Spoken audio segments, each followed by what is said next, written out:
ओम शांति। प्यारे बाप दादा के साकार रूप के वे मधुर महावाक्य जिन्हें आज हम सब ने अपनी प्रातः क्लास में सुना, आइए अब हम उस पर मनन और चिंतन करें। मीठे बाबा ने आज कहा है कि बच्चे, ब्राह्मण बनकर कोई ऐसी चलन नहीं चलना जो बाप का नाम बदनाम हो। धंधा दौरी करते सिर्फ श्रीमत पर चलते रहो। बाबा हम बच्चों से यही एक ताकीद करते हैं कि बच्चे कभी भी ऐसा कोई काम नहीं करो जो शिव बाबा का नाम बदनाम। अब इसमें दो प्रकार की बातें आती हैं।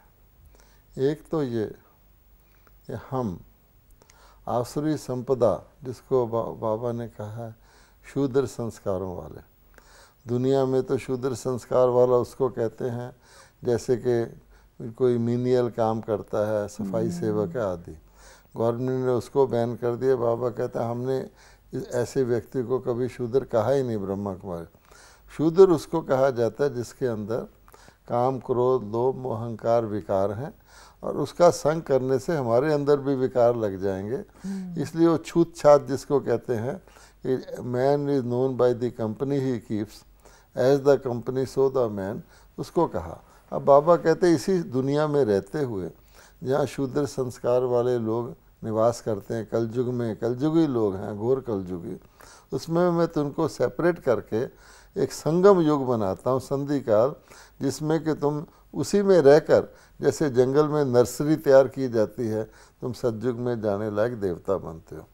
उसमें केवल ये है कि तुम जब ईश्वरी स्टूडेंट बन गए तो तुमको सभी ब्राह्मण मर्यादाओं को पालन करना, श्रीमत पर चलना है, चाहे वे खान पान की है, संग दोष की है, उसमें चरित्र की है, उसमें एथिक्स है। अब बाबा कहते हैं तुम्हें केवल इतना करना है कि तुम सारे लोग घर बार छोड़ के तो यहाँ बैठ नहीं जाओगे ना। मैं सन्यास का कोई घराना बताता हूँ। सन्यास, इस प्रकार के सन्यास को बाबा कहते हैं ये यथार्थ नहीं है।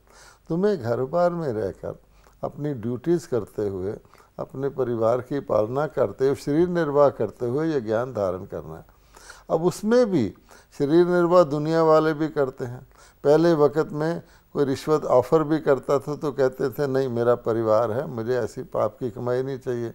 आजकल कहते हैं मेरा परिवार है इसलिए मुझे रिश्वत दो। वैल्यूज़ बदल गई ना।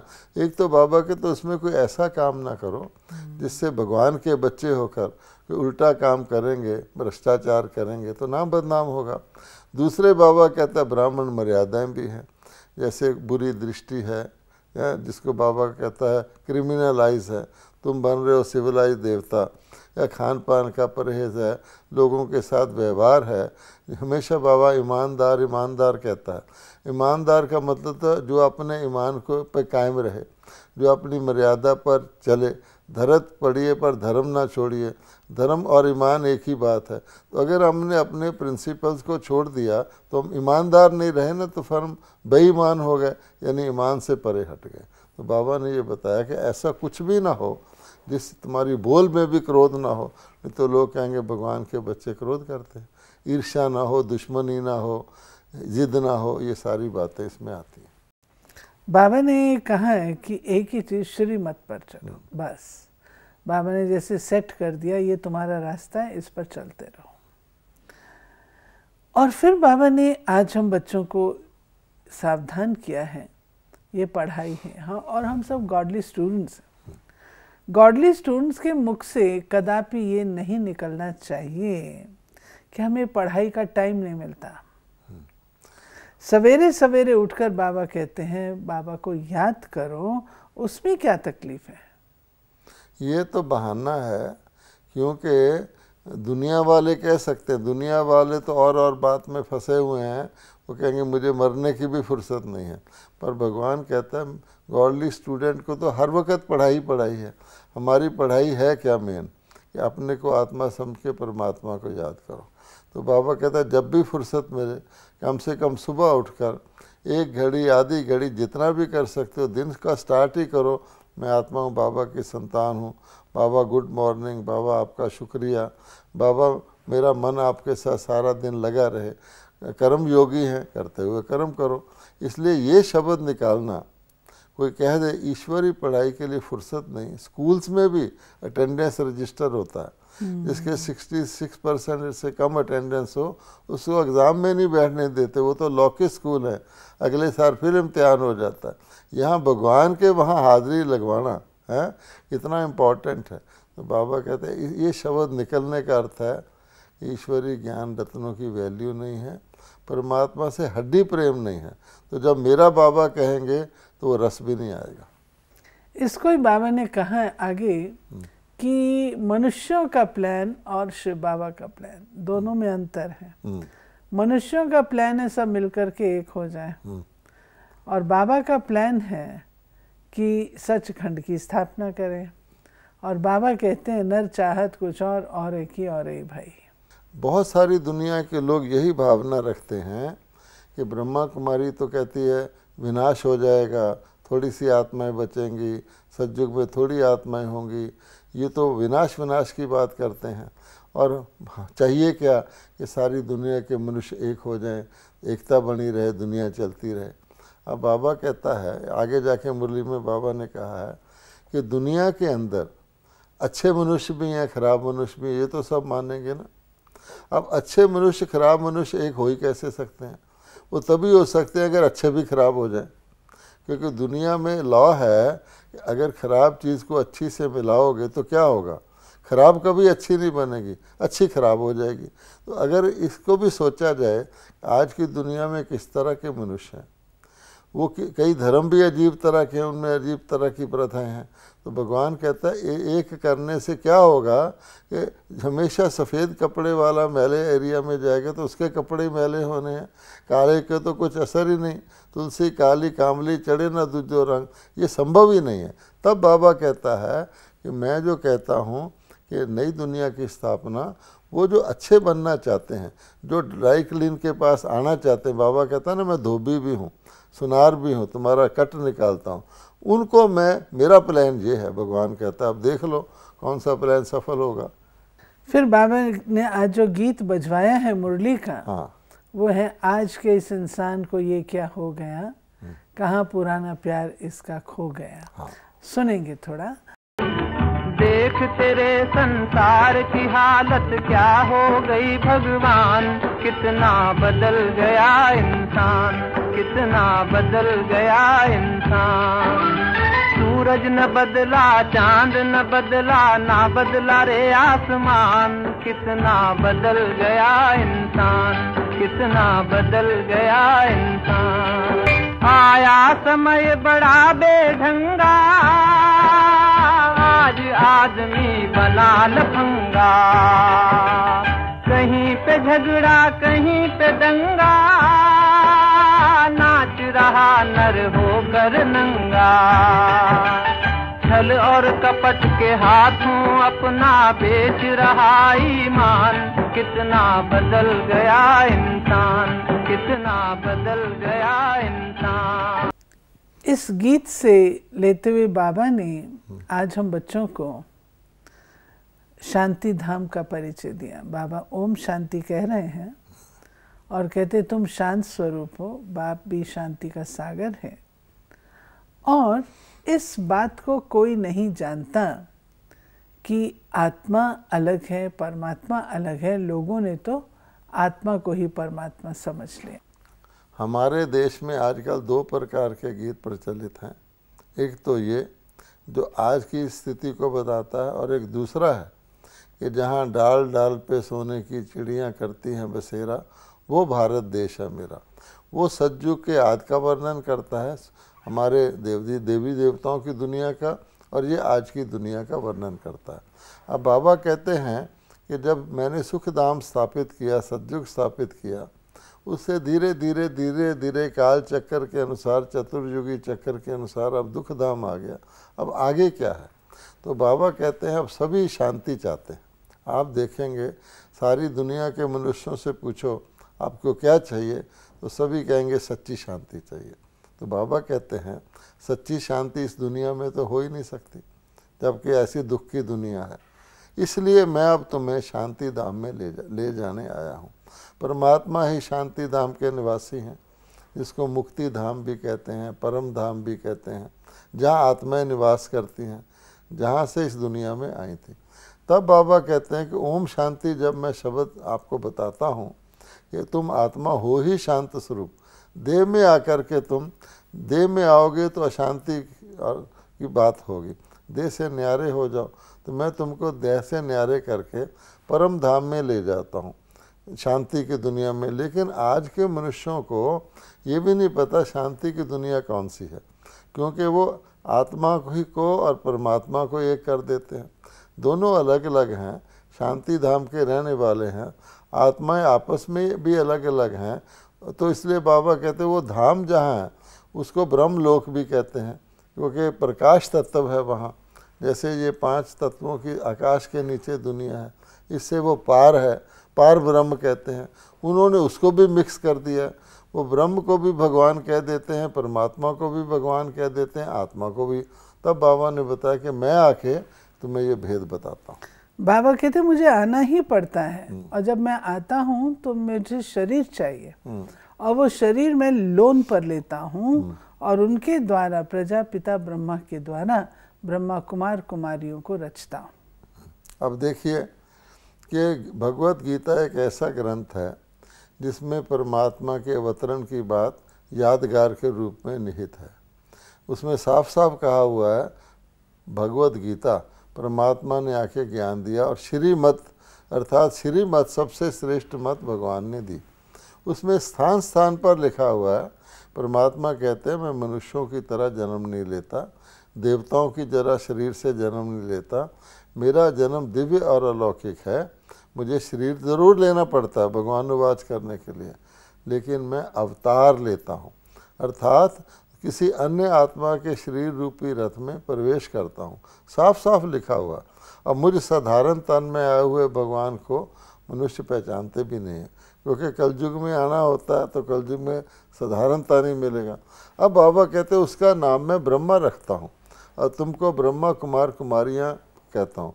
गीता में स्थान स्थान पर लिखा हुआ कि ब्रह्मा जी के द्वारा भगवान ने यज्ञ रचा, ब्रह्मा जी के द्वारा ही भगवान ने स्थापना की, ब्रह्मा प्रजा के रचने वाले हैं, और मैं ब्रह्मा का भी पिता हूँ। ये सारी बातें लिखी हुई हैं, लेकिन बाबा कहते हैं मैं ही आके उनको फिर स्पष्ट करता हूँ।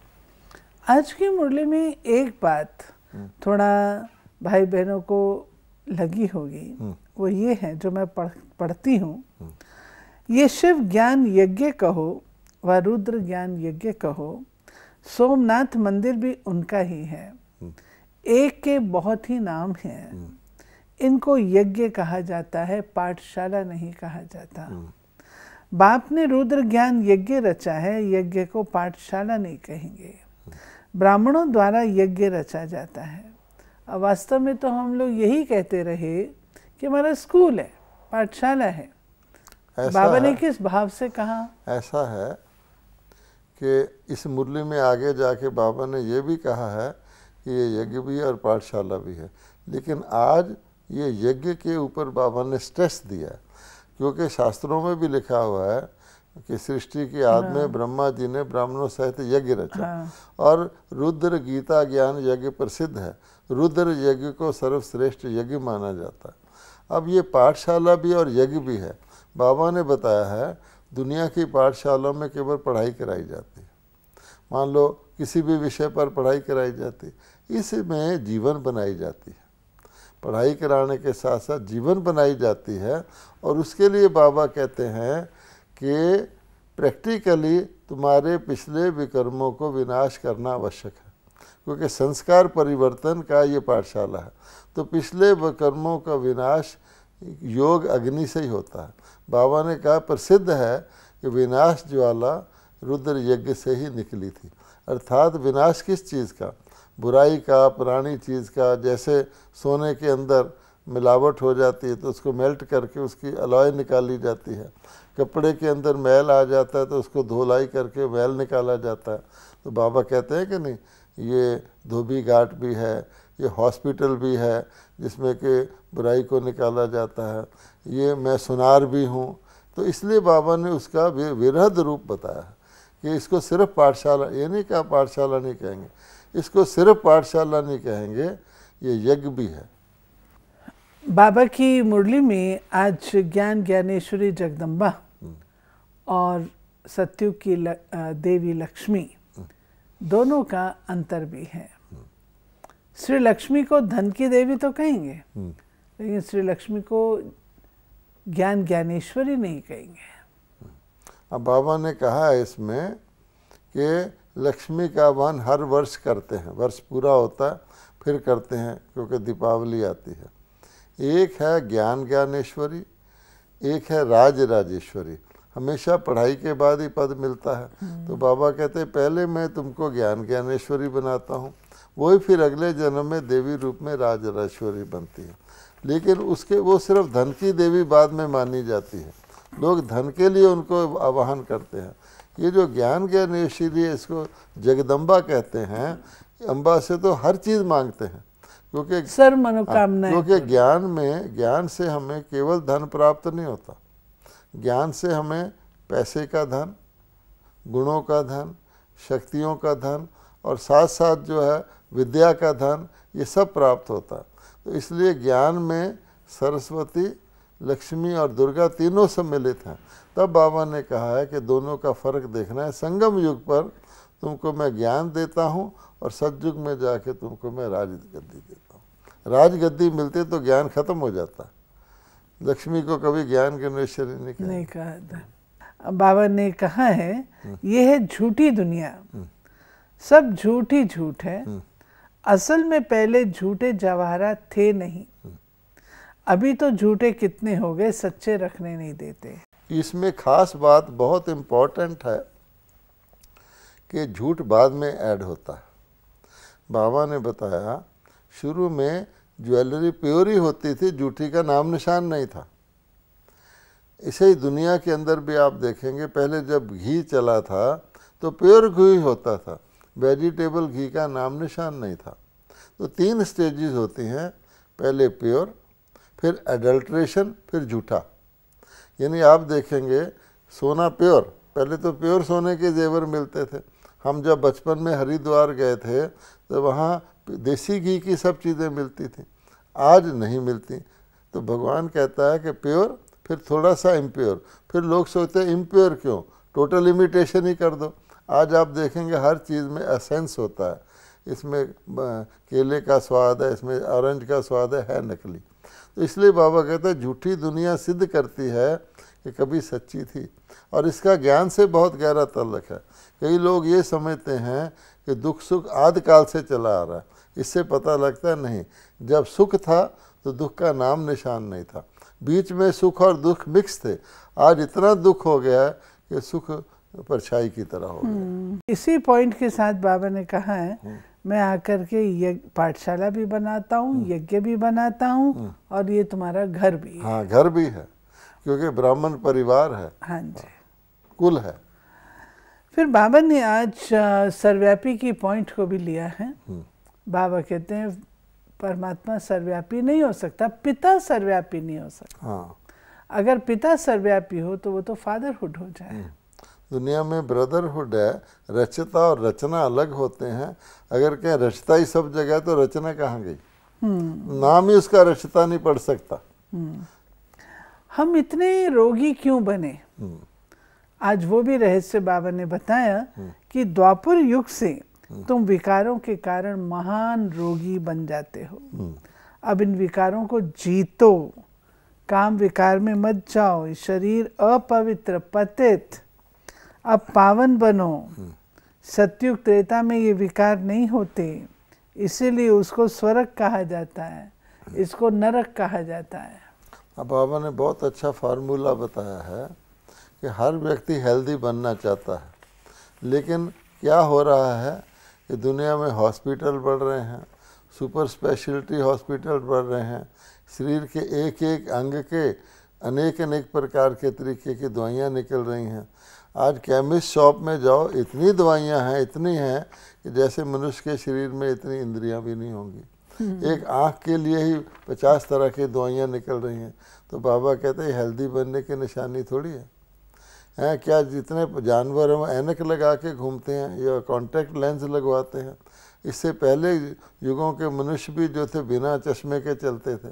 तो बाबा ने बताया है कि हेल्थ जो है उसका कारण है कि भोगी व्यक्ति रोगी बनता है। तो 5 विकार जिस चीज़ के अंदर आ जाए उससे तो रोगी बनेगा ही बनेगा। तो काम विकार सबसे बड़ा विकार है जो मनुष्यों को रोगी बनाता है। तो बाबा ने कहा देवताएं कि दुनिया में आयु भी पूरी थी, रोग शोक का नाम निशान नहीं था। वो क्या था कि वो विकारों में नहीं थे। अगर किसी सेब के अंदर कीड़ा लग जाए, कुछ और चीज़ लग जाए, उसको कितना भी प्रिजर्व करोगे, कीड़े निकाल भी दोगे तो वो हेल्दी सेब थोड़ी कहलाया जाएगा। इसलिए भगवान कहता है आजकल तो ऐसा ही हो गया है कि प्रिजर्व कर कर के चीज़ को थोड़ा बचाया जाता है, उसके अंदर भी रोग आ जाता है। तब भगवान कहता है कि तरीका क्या है, योगी बनो, अर्थात अपवित्रता को छोड़ो, तुम आपे निरोगी बन जाओगे। बाबा हम बच्चों को जो एम ऑब्जेक्ट देते हैं उसमें कहते हैं बच्चे केवल अभी तुम्हारी चढ़ती कला होती, फिर बाद में चढ़ती कला नहीं होगी, इसलिए अभी तुम्हें अच्छी तरह से पढ़ाई पढ़नी है। और गॉडली स्टूडेंट ये कहें मुझे पढ़ने की फुर्सत नहीं है, बाबा कहते हैं शोभा नहीं देता। ना तो उसको समय का पता है, ना उसको पढ़ाने वाले का कुछ पता है, क्या ज्ञान मिल रहा है ये भी पता नहीं। तो बाबा कहता है गॉडली स्टूडेंट जिसको पता हो कि मुझे पढ़ाने वाला गॉड है और इस समय पढ़ाता है, उसको पूरा अटेंशन रहेगा। बाबा की मुरली में आज ये भी है कि साहूकार और गरीब, जो गरीब बच्चे हैं वे ही बाबा कहते हैं पद के अधिकारी बनते हैं, श्रेष्ठ पद के। क्यों? क्योंकि वो अपना सब कुछ समर्पित कर देते हैं। साहूकार जिनके पास बहुत धन है, इस जीवन में अपने आप को सुखी समझते हैं, वो तो कहते हैं हमें पढ़ने की फुर्सत नहीं है। ऐसा है, बाबा ने इस मुरली में कहा है जो आज गरीब हैं वो सतयुग में साहूकार बन जाते हैं, और जो आज साहूकार हैं वो सतयुग में गरीब बन जाते हैं। उसका बाबा ने कारण बताया है कि आप देखेंगे कि गरीब को फील होता है मैं दुखी हूँ, आज की दुनिया में वो दुख को महसूस करता है और उसके पास कुछ ज़्यादा साधन भी नहीं होते, तो उसका परमात्मा के ऊपर समर्पित होना सहज है, क्योंकि वो है ही दुखी। वो चाहता है मुझे सुख मिले, इस दुनिया में तो उसको सुख दिखाई नहीं देता, इसलिए वो भगवान के आगे पूरा समर्पित हो जाता है। और समर्पण में भी उसको कुछ देना नहीं पड़ता, क्योंकि उसके पास कुछ एक्स्ट्रा है ही नहीं जो भगवान के अर्पित करे। तब बाबा ने कहा है कि मैं समर्पण चाहता हूँ, क्योंकि जो समर्पित होगा मेरी श्रीमत पे चलेगा, अपना समय, साधन, शक्ति, तन मन धन भगवान के अर्थ लगाएगा, तो उसके पास तो कुछ एक्स्ट्रा है नहीं, तो वो जल्दी से बलि चढ़ जाता है। और बाबा हमेशा सुदामा के चावल का मिसाल भी देता है कि सुदामा क्या लाया, एक चावल मुट्ठी उसके पास थी और उसको भगवान ने महल दे दिए। तो परमात्मा ये तो नहीं गिनता ना कितना किसी ने धन दिया, वो गिनता है कि कितनी भावना से उसके पास पेड़ कितना था, कितना परसेंटेज दिया, तो गरीब का परसेंटेज बढ़ जाता है। गरीब का 10 रुपया और अमीर का 10,000 एक बराबर हो जाता। दूसरी तरफ जो अमीर होते हैं उनको यहाँ थोड़ा सा सुख महसूस होता है और उनके पास एक्स्ट्रा धन होता है, उनका हृदय भी विदीर्ण होता है। परमात्मा का बनने का ये मतलब होगा मैं सारा कुछ परमात्मा के समर्पित कर दूँ, तो इसलिए वो डरते हैं। तब भगवान कहता है ये बैलेंस बदल जाता है और वो इस तरह हो जाता है। फिर बाबा ने माताओं की कही है बात कि माताओं को हंसने वाला बनाना है। आज माताएं बहुत दुखी हैं, उनको ही हंसने वाला बनाना है। जैसे बाबा गरीब नवाज कहा जाता है इसीलिए कि गरीब उसके पास जाते हैं, उनकी वो नवाजिश करता है।